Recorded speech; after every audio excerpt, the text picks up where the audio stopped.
Howdy, folks. Chuck Schiele here with Making Music Magazine, and we are here again for another edition of really cool interviews with really cool musicians. Today we have Mr. Christopher Dale from San Diego, California. He's representing vocalists and songwriters, and not only that, he plays a little guitar. He's very involved with not just writing songs, but he's newly entering the territory of what am I trying to say? TV for film music for TV and so on. I might have Sync to licensing. Huh?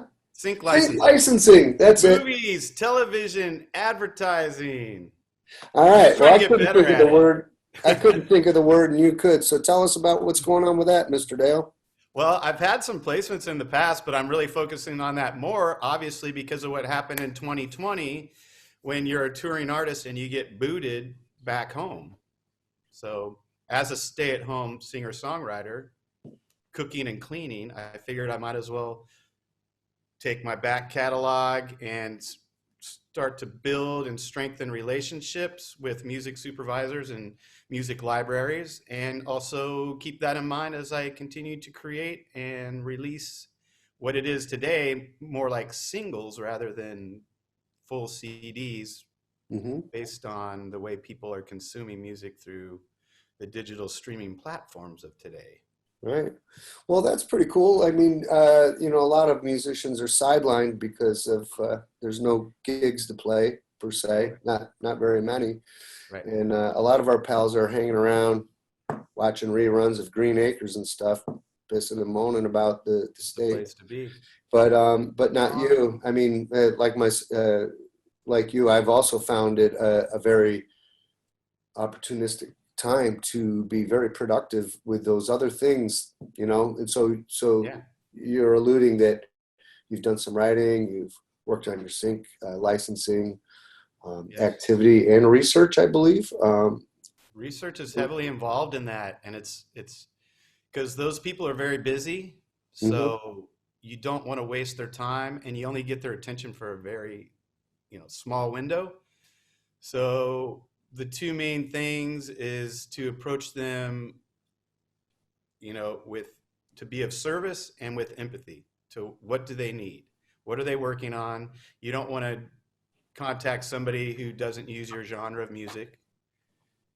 I'm more like Americana pop rock, so I wouldn't want to hit somebody up and go, hey, I got some music you need to hear. And they specialize in hip hop and rap. So right. That kind of thing.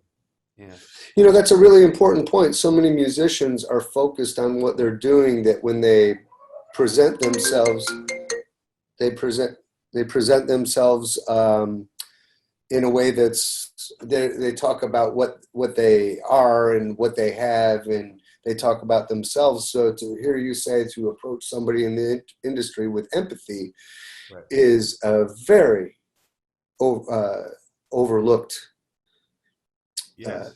Paramount thing to do, right? When I was a music buyer for festivals and stuff like that, that was a very big deal to receive things that were appropriate and be able to figure out, do we put them on the metal stage? Do we put them on the world beat stage?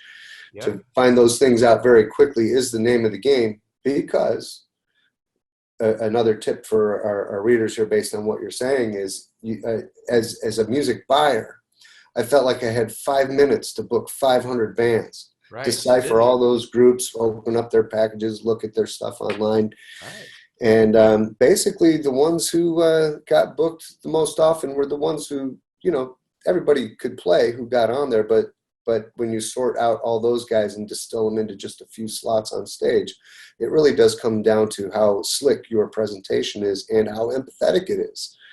Because I just don't have a whole lot of time to sit there and read all about you, make my job easier and you get booked. So that's a great tip. Quick and to the point. It's easy when we meet someone in the industry to just want to tell them our life story, but it's not about us. It's about them, especially in the sync licensing situation.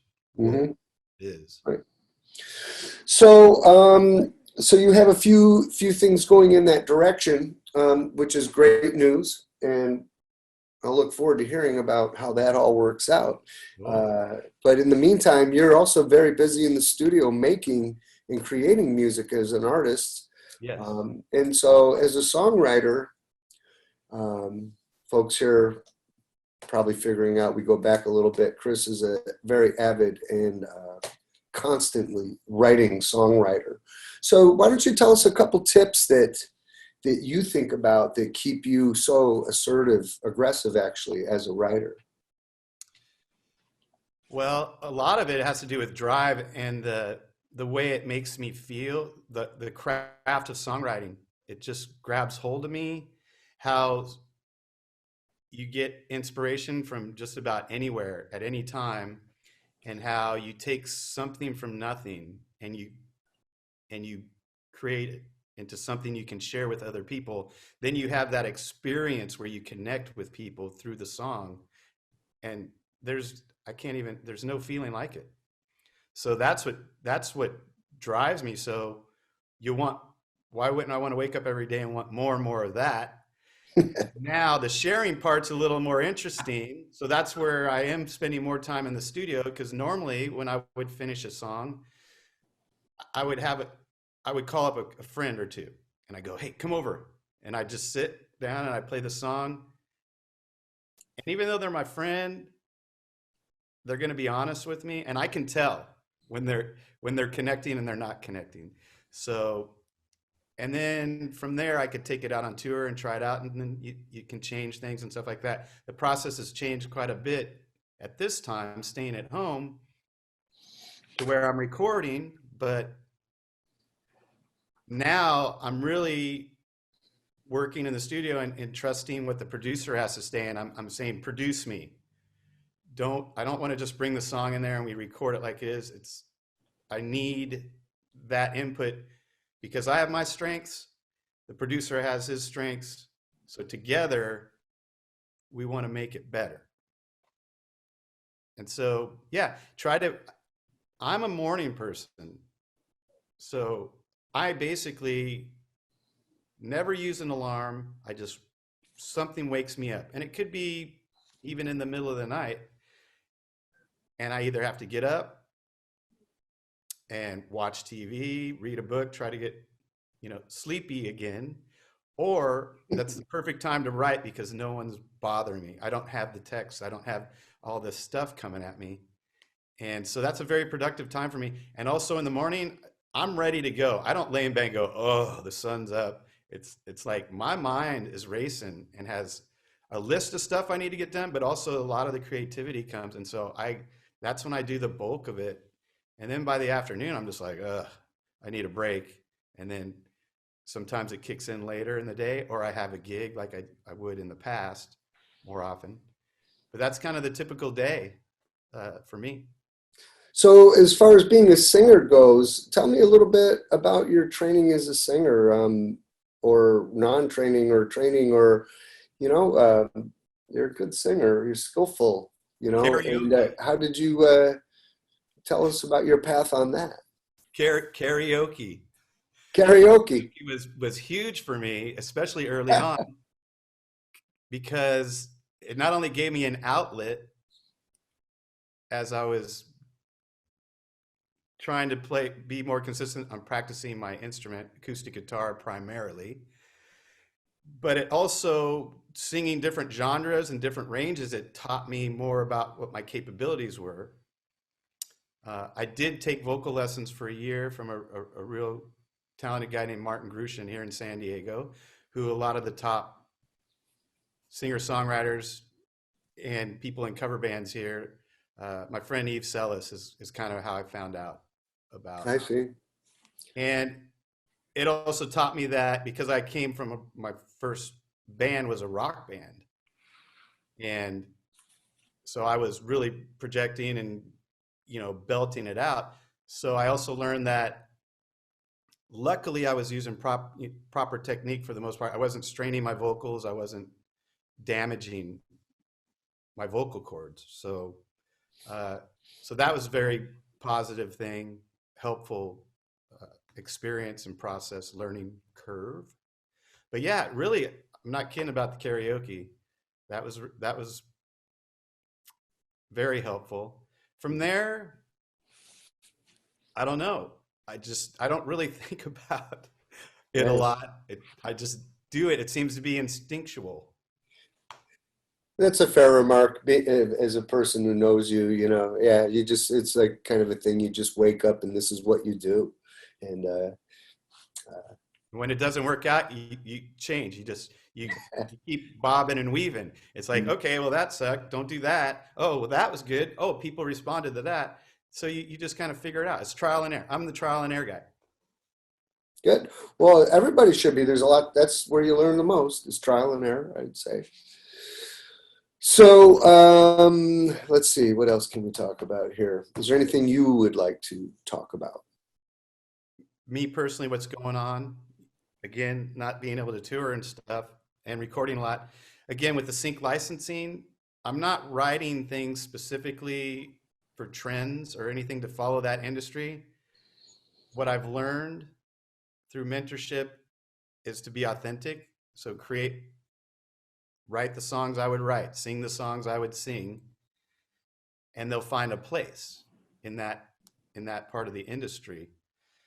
So that being said, also the way people are consuming music, I've just gone in and wrote some new songs and recorded them, but also went back and did some new productions of some older songs that I'm lining up to just start a once a month single release so that the conversation just keeps going.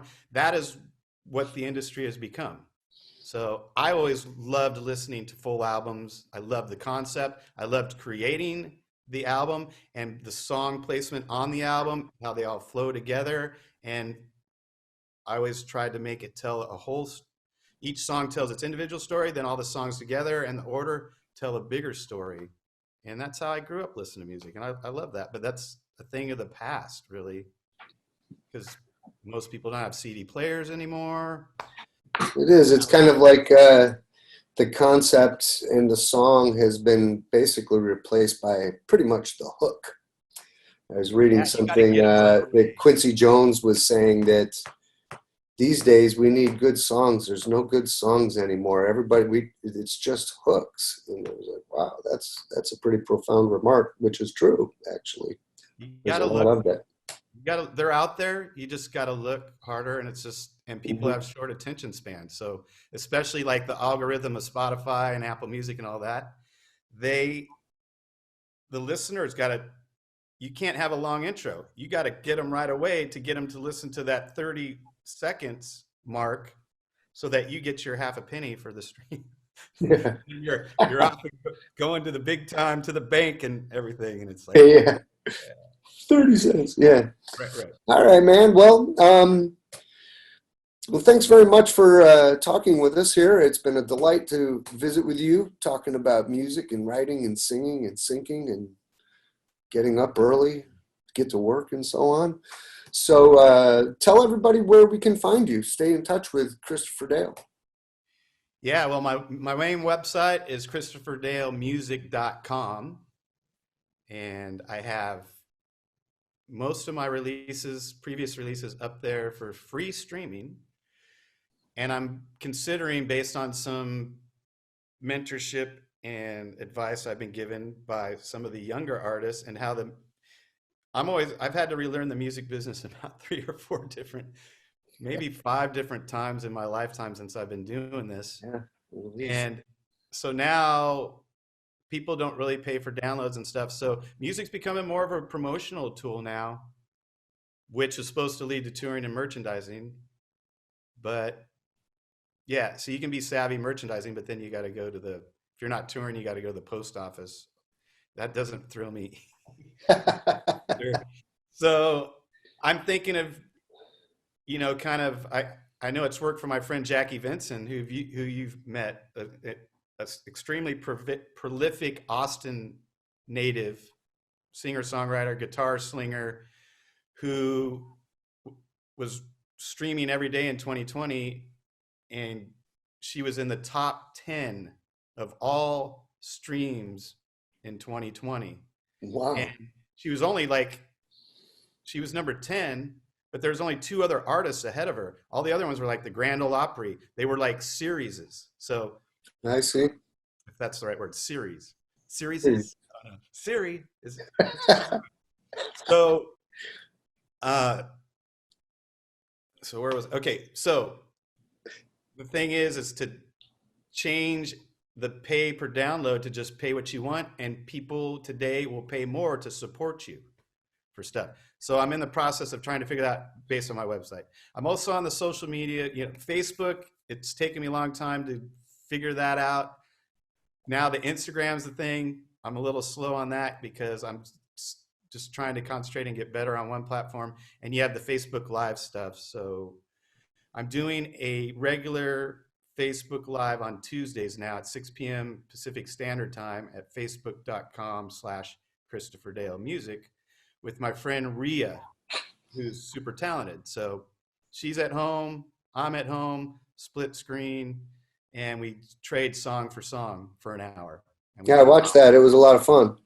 and it is a lot of fun because when I did get booted off my tour almost a year ago, like March 2020, I came home and tried to do the Facebook Live thing like most people were trying to do. And it was hard just being by yourself, looking in the camera. You don't see anybody. You can't really, no one's talking back to you. So and I stopped that for a while. And this was the way to come back, to have a playmate, someone I can talk to. And it's really fun. So that's where you can find me, basically Facebook, my website. But I want you to listen to the music, and I really want you to just, if you have a way to download it and take it with you, in the next week or so, I'm going to just change all the settings on there and it's going to say, pay what you want. Nice. Yeah. That's at ChristopherDale.com, yes? ChristopherDaleMusic.com. ChristopherDaleMusic.com. Got to add the music thing in there because some other Christopher Dale's got my URL and he's had it for years and hasn't used it for anything. It's just parked there. Tried to buy it off him, and it's like, yeah, okay. All right. All right, folks. Well, if you're having a great time, make sure you hit the like button, subscribe to our channel, and check us out everywhere. We're everywhere all the time on social media. We're glad you're here today. Keep practicing. Have a great day. Keep playing music. Take care.